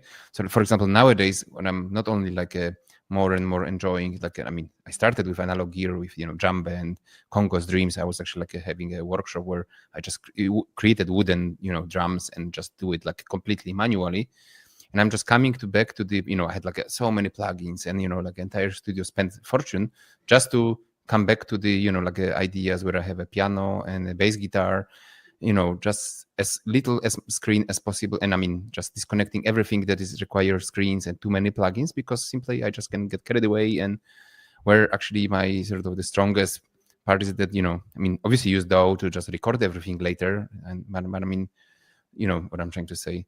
And so coming from, from like a far from, sort of non-music realm, that this technology is so overwhelmingly like a, sort of like a targeted ads and everything. I would honestly say that targeted ads should be banned. I'm not sure how. Personally, I believe that, some kind of like a cookie thing should be like simply banned forever, because it's just like such a big invasion, being person from analog times, like from 80s. Some people make jokes that if you, for example, if you behaved, in real life like you behave on the internet, following people, just, remember this showing videos, people just, you approach somebody, I like you. People just think that you're mentally ill. Yeah. So I think that the sort of like a privacy, like a boundary sort of was just pushed by this corporation so much. And, just like we're being boiled slowly, just to, just take, sort of, and maybe we'll just become, in the future, become like, like a ghost in the shell, that everything will be connected, even straight to your brain, like with the, like what's this neural link from Elon Musk. But I don't particularly find it, like appealing. And I still, like I prefer traditional, like a creativity, where you simply are disconnected, go to the forest, go for a walk, and this is where you sort of feel your own emotions, right? And that kind of connectivity, sort of creativity comes from your own, or like interacting with people, or from, sort of your own desires, and sort of even, like a different emotions that you have inside, right? And I think I'm actually quite surprised that we haven't seen yet, and maybe it's because these technologies are moving so quickly. Is that I would have thought I'm surprised that we haven't seen a kind of counter revolution in terms of people that want to be disconnected from. I think you see that with certain things, but on the whole, I thought that I would have seen that in a larger sense. But I think that I think that a future generation, maybe the next, maybe not, our the next generation, but maybe the generation after that will push back against the technologies. I mean, that's what happened in the Matrix, right? Is that you had you had the people that pushed back and they said, Oh wow. "No, I'm not getting plugged. You know, I'm free from the Matrix, right?" And I think that maybe we'll see that, right? Interesting. That is a very interesting path of this conversation, but I love it.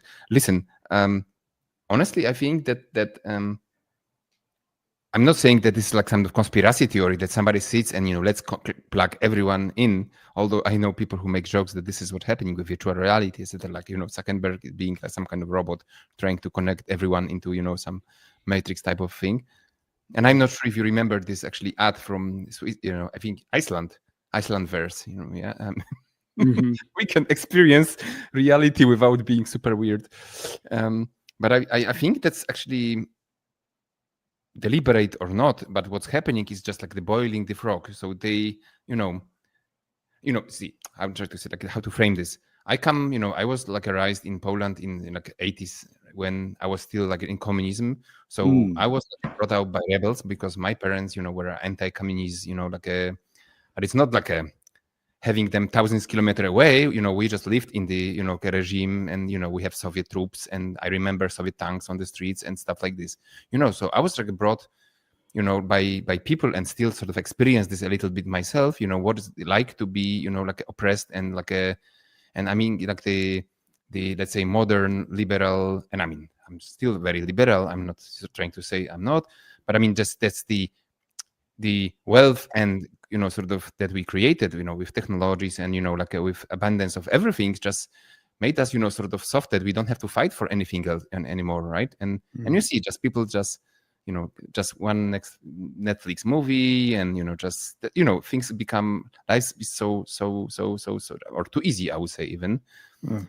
So I think that's the reason why people sort of no longer can, sort of no longer how to fight, because what they can do is create an event on Facebook, right? And change the banner, right? I'm for something. And they just can't go to, that's maybe not necessarily true, because I know that everywhere in the world, there's obviously like a lot of, and people can stand up to even to the political power. So maybe I'm not so, I mean, I'm not sure. That's sometimes I have a feeling like this. And but yeah, it's just very far away from, from music and audio plugins. But anyway, that's great. You listen, because I enjoy this so much, because very often, the conversations are about like a specific business, etc. So I'm not sure. I know that people not always are, maybe even allowed to, speak their mind, and even if they feel otherwise, because yeah.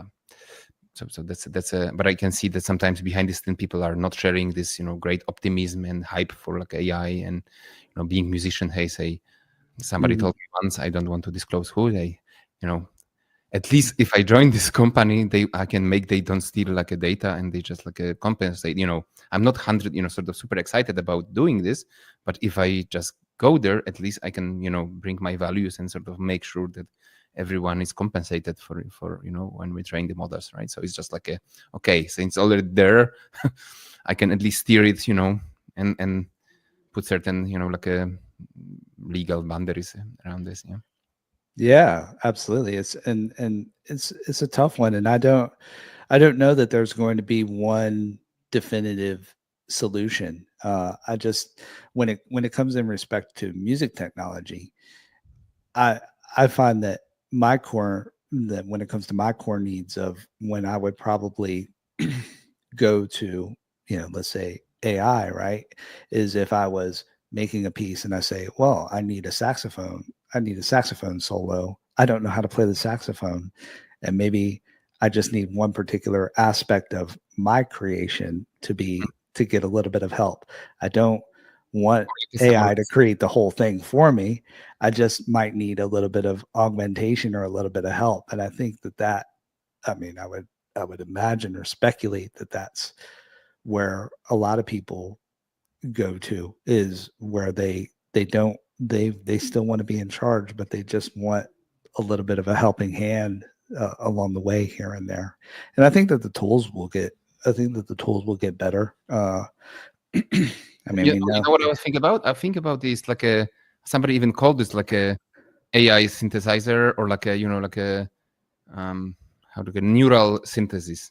Hmm. So instead of like a old style, analog, like a oscillators, you will have actually the neural engine that will generate sounds, and you can still have the keys and play and knobs, but you simply or that you speak to a synthesizer and say, hey, create me some kind of large paths and add more reverb, and you simply shape sound by that. Could be actually a pretty cool idea, right? So having like a synthesizer that you can talk to. And I've seen it. I've seen products like that. The problem that I've seen is that it never comes out like you would like the user envisions it in their mind. It's very difficult for us to describe things in a musical way without having some sort of definitive reference. Give me that snare drum from that particular Calvin Harris song, right? But true. if we're thinking of sound design, it's so subjective, isn't it? Yep. It's so difficult to describe, and I think it's the same thing when it comes to app design. People talk about vibe coding, app design, things like that. So I think that most of us, generally speaking, are terrible at describing what it is specifically what we want. I mean, that's what coding it's funny how these things kind of come full circle, because it'll probably come back around to coding. Okay, this is the tool that you need to definitively describe what it is that you want to happen in order, right? It's just that maybe some of our current languages, they have other barriers to them, but Yeah. that's really what we want, right? I mean, if you've coded before, right? Have you? A little bit with HTML and CSS, just like a front end.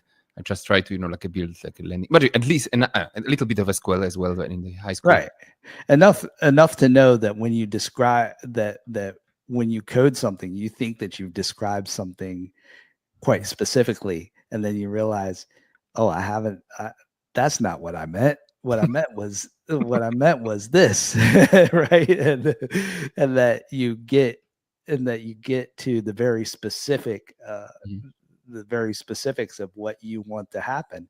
Hey, that's coding basically. And the same thing happens, I would imagine, for people who are vibe coding, which is that you do this thing and it comes up with some half-baked sandboxed application that works maybe on your computer but not very well in the real world. And then you come to find, hey, I've got to, when it gets down to it, you're just basically coding again. Coding is the thing that you need to specifically, like everything. These tools are Absolutely.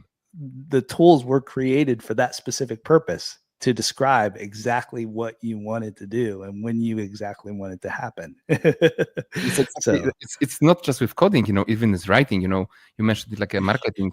I mean, I love writing, and I'm just reading books like crazy, and I mean, even till today, I mean, just cannot sleep without a book. So I'm just like a super picky about good language. So I cannot stand what actually just throws away as a like articles and posts, etc. I'm honestly, I just cannot read it. I'm just like and in order to correct it's just you need to know language. How to know language just by reading books, watching movies, having like a like a rich vocabulary, having some kind of like a symbols, and actually understanding the how to say, like a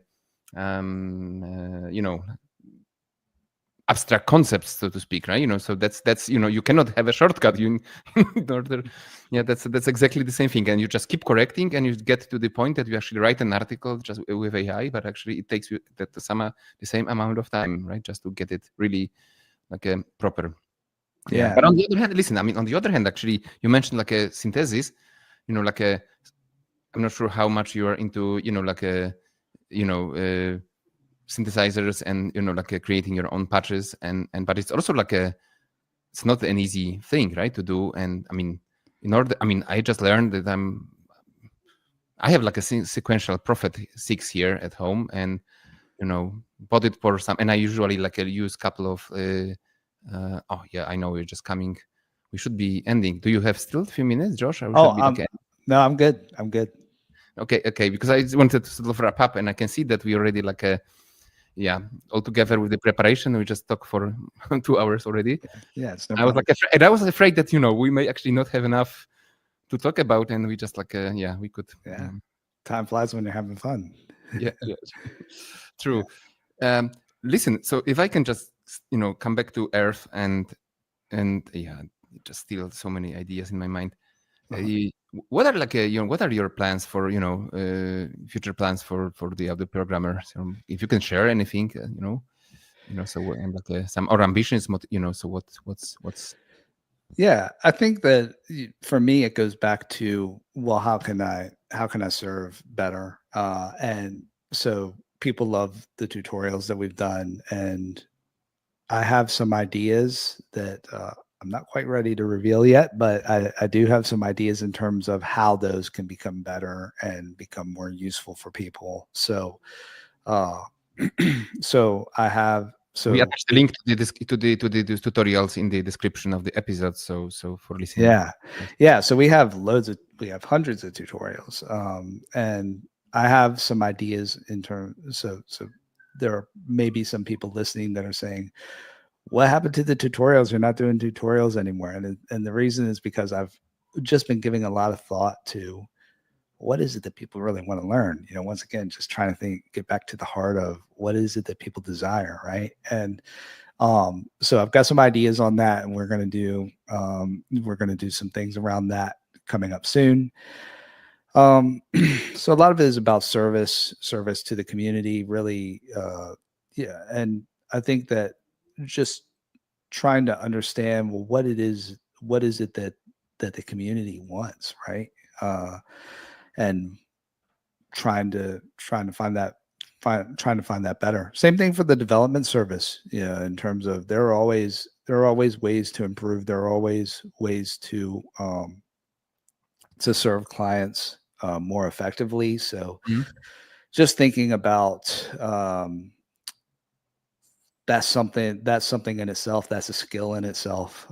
Talking with clients, your client in most of those scenarios, your client becomes like your product owner in a way, and they're like part of your team. And so just really thinking about, well, how can you make that process more seamless? How can you make it more fluid? How can you make it feel more like a premium service? So those are the you things. feel like your team is actually expansion of their team. They just feel like you're working like one organization towards the same goal.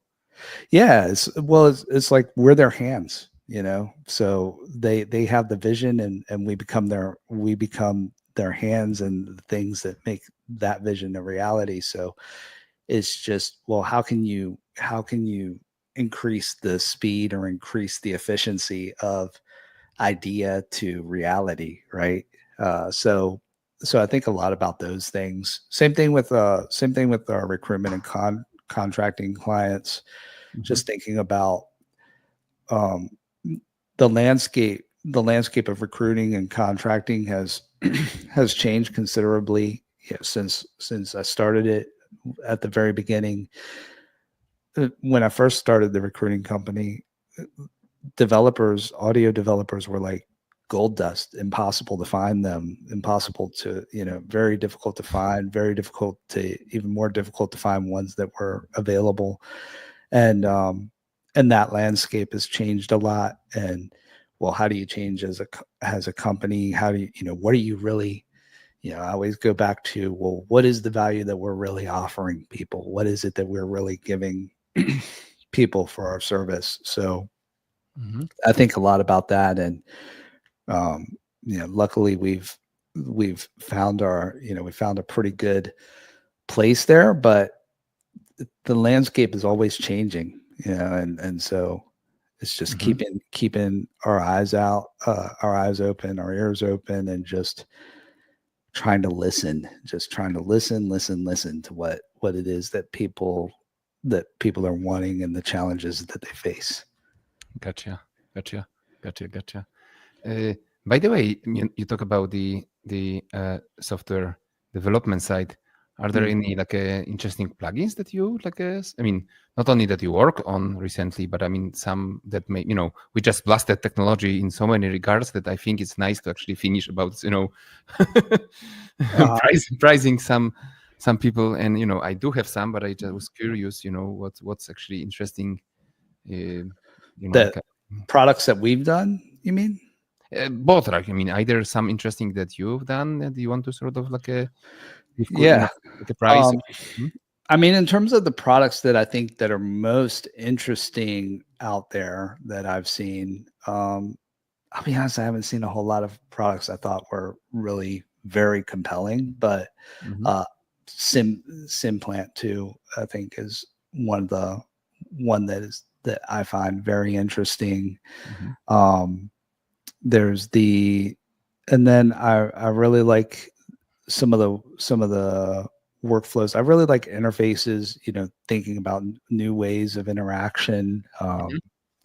So there's I think it's Algonaut. I can't remember what it is, but it's a drum browsing plugin where it takes your drums and then it turns that into a point cloud that you can like audition a sound, and then you can find similar sounds that are right around it. So I love this idea of you want to get back to intuition, right? About rather than I think that a lot of plugins are still thinking too much in the technical realm, and whereas when when you're auditioning a kick, right, you listen to a kick and right away whether that kick is kind of close to what you're looking for or whether it's very far off, completely out of the realm, right? So I love that intuition where having an intuitive interface where you click on the kick and you say, oh, that's very far off. Then you click on another one and that's closer. And so it just becomes that like warmer, colder type of feeling, right? Which gets to the heart of your intuition rather than just, thumbing through 1,000 different kick drums. And I just love that idea of, well, how can we get to past the technical hurdle to emotion, and to something, can we create a distortion like that where we're thinking about feeling rather than the technical, like, well, is it a soft clip? Is it a hard clip? Where we're kind of surfing. I feel what you mean. I feel what you mean. Yeah. So I like those types of ideas. In terms of the plugins that we've actually created for clients, I mean, we've done a couple that have been, very successful. Kind of leaders within their class, within their particular niche. So there's one that we did called Gold Clip, which is like a mastering clipper. It's an emulation of a famous analog to digital clipper, and that one is done very well. And I just enjoy this. I enjoy this this process where everybody wins. It's like we've created the product. Obviously, that's been a successful project for us, but it's also like Ryan Schwab, who's the person who was our client.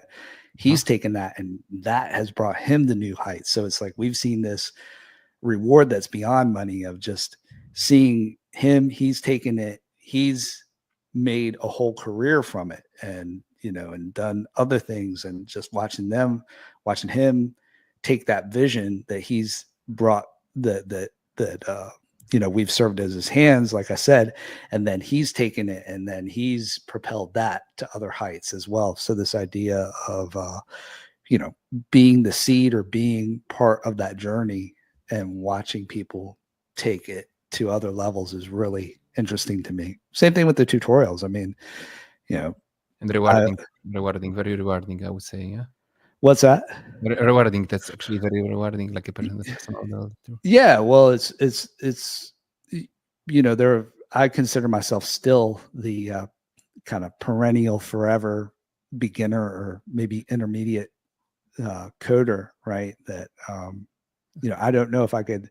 I always say I don't know if I could actually get a job myself as a full-time software developer in a technology company, but I've taught things have that have been the seed for. I've had people that have gone on to work for some of the biggest companies in the world that say, "Hey, I started with the audio programmer. That's where I got my start. That's how I learned the foundations." And I just think that there's something so magical about that they've taken a seed that I've planted, and that they've taken it to a level that is beyond something that I could have done personally. Yeah.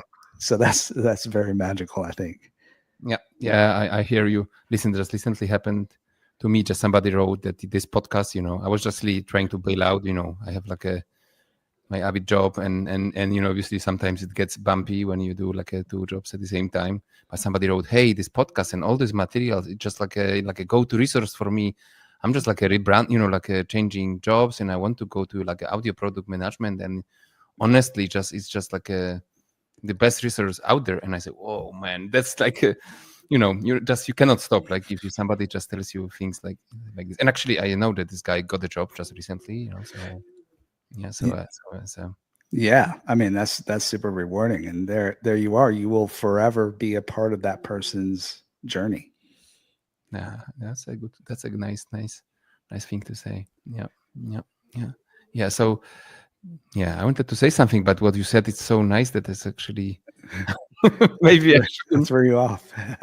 Yeah, no, that's just like probably just a nice conclusion. Yeah, Yeah. unless there is that's probably I wouldn't add anything. No, I just wanted to say that, other plugins that sort of drew my attention recently, and give kudos to some startups. But it's actually one, so actually I'm, obviously not sponsor and anything. It's just like honestly, I just like I fell in love with the plugin. It's called Dynasist, and I just got to know those guys because they just work with us. We just, they just build a Pro Tools version of their plugin for, and like a unique version for Pro Tools users. And then I say, since I have a like NFR, maybe I can just give it a try. And it's just like a vocal editing, and I started to use it on this podcast, and I say, oh man, it's just like it gives like a, gain staging, and, like a, like a automatic compression and a little bit of restoration. So if you have some clipping, etc., it's just really like a, if you want to like a, if you're not like a into mixing and mastering, and you simply want to quickly get the job done, or at least like some, early stage processing, is brilliant, right? So just kudos to those guys. Yes, I think I met somebody who worked on this plugin. They were on Suppport, like they were next to the Native Instruments booth, in the room that Native Instruments were. Yeah. Yes. Black, yellow are their brand colors, right? To young guys. Yeah. Fantastic people, and just like a, honestly, it's just like a hookup. Usually I just not so like a hooked by plugins, but this might like a, like a go-to one plugin for this podcast. So yeah, that's a good one.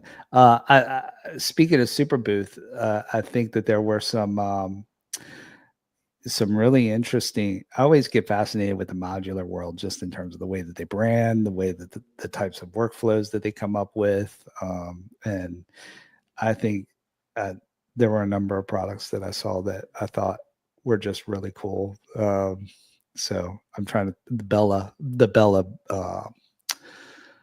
have Bella BELA. They have some modular units that are really interesting, that once again get into that intuition of, they have a touch sensor that you can move and do an LFO. So you just take your finger and you move the LFO the shape that you want it to. And I think that those types of workflows are so fascinating. Yeah. Well, I mean, speaking of Superbooth, to me, it's just mostly the atmosphere. That's like my, like a, probably I'm not so much into like a modulars and generally into like a electronic music anymore. I used to, but I mean, I still like the vibe of this place. It's like it's very unique, right? You're definitely disconnecting, man. Yeah, you're disconnecting from electronic, and you're going more with guitars, and you're definitely unplugging. Listen, I mean, I have an idea in my mind. I mean, for some like undefined future yet, to take some time off, like for a month or two, but literally just like a going without a phone for like 2 months or something, and simply have enough time to connect, but with yourself rather than another maybe with some books and yeah, so I can really like focus on the inside rather on the outside, and maybe there's some kind of creative that comes out of it, because we're just always in a rush. And I think like running the company, having a podcast, having like being on like various projects can then gives you enough absolutely stimulation. Yeah, it's definitely the hustle can definitely weigh you down after a while, especially if it's a sustained hustle of, like you said, trying to do trying to do multiple jobs, multiple tasks, having relationships and trying to manage relationships. It can definitely feel full. Yep. Yeah. Listen, Josh, we just agreed to have 2 hours. We're already like running already like for 2.5. So in respect of your time, I mean, I love talking to you, and yeah, I mean, probably we could spend another 2 just chatting about the the business and and my tricks and and other stuff. But I really appreciate you joining the show, and once again, double pleasure, because one thing is actually speaking to you, but other is obviously this aspect that I can look up a bit into what you do, and get some inspiration. So that's yeah. Thanks so much. Thank you so much for having me. It's been fascinating and awesome discussion. Really enjoyed it. Yeah, and so I'll see you in some audio conference, right? Soon, sometime. Maybe in the meetup in UK, or you mentioned like when is the audio developer meetup? So that's in July 31st. That's in London. That's at a music school called Point Blank. And that's in Shoreditch in London.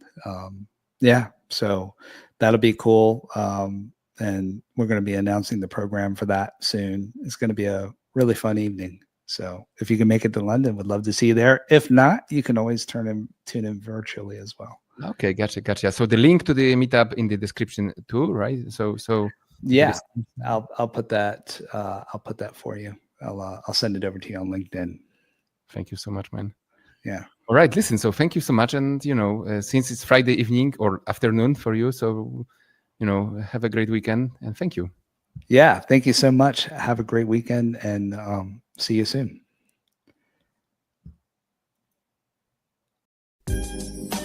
Thank you for listening to this episode. I hope you liked it. You can find us on Spotify, Apple Podcast, and of course on our YouTube channel. Make sure to subscribe to it and hit the bell, because we publish a lot of interesting videos there, not just the episodes. You can also become a supporter and get premium content like additional reading, unpublished videos on our Buy Me a Coffee page, linked in the description of this episode. See you in the next one. Yo.